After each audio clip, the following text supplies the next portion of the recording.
Hello student. आज आपण पुण्यामधील अशा कॉलेजची इन्फॉर्मेशन घेणार आहोत जे NIFच्या रँकिंगमध्ये 59व्या नंबरवर आहे आणि त्याला कुठल्याही इंट्रोडक्शनची गरज नाही. ते म्हणजे भारती विद्यापीठ मेडिकल कॉलेज पुणे. या कॉलेजची स्टॅब्लिशमेंट जर आपण बघितली तर 1989 साली हे कॉलेज स्टॅब्लिश झालेलं होतं.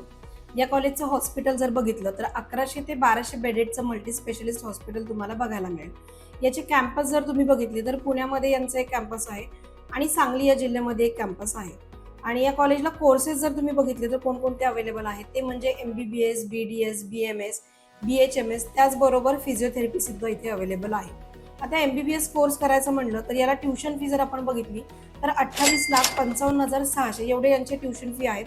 त्याचबरोबर 5% वार्षिक हाईक इथे तुम्हाला बघायला मिळेल. त्याच्यानंतर या कॉलेजचे कट ऑफ जर आपण बघितले तर गेल्या वर्षी पहिल्या राऊंडला 301 मार्कांनी इथे अलॉटमेंट आलेलं होतं आणि दुसऱ्या राऊंडला हेच कट ऑफ थोडेसे कमी झाले होते, म्हणजे 265ला इथे अलॉटमेंट आलं होतं.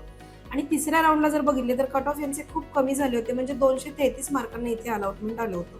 सो ज्या विद्यार्थ्यांना या कॉलेजला ऍडमिशन घ्यायचं असेल, 250 ते 300च्या दरम्यान जर तुमच्या नीटचा स्कोर असेल तर इथे तुम्हाला MBBSचं सीट हे कन्फर्म होऊ शकतं. तुमच्यापैकी ज्या विद्यार्थ्यांनी या कॉलेजला कोणत्याही कोर्सला ऍडमिशन घ्यायचं असेल, मग ते मेरिट असो किंवा मग NRI मधून असेल, ज्या विद्यार्थ्यांनी या कॉलेजला ऍडमिशन घ्यायचं असेल त्यांनी खाली दिलेल्या नंबरवर संपर्क साधा. आणि असेच जर इन्फॉर्मेटिव्ह व्हिडिओ तुम्हाला पाहिजे असतील तर फॉलो करा श्रेया एज्युकेअर कन्सल्टन्सीला.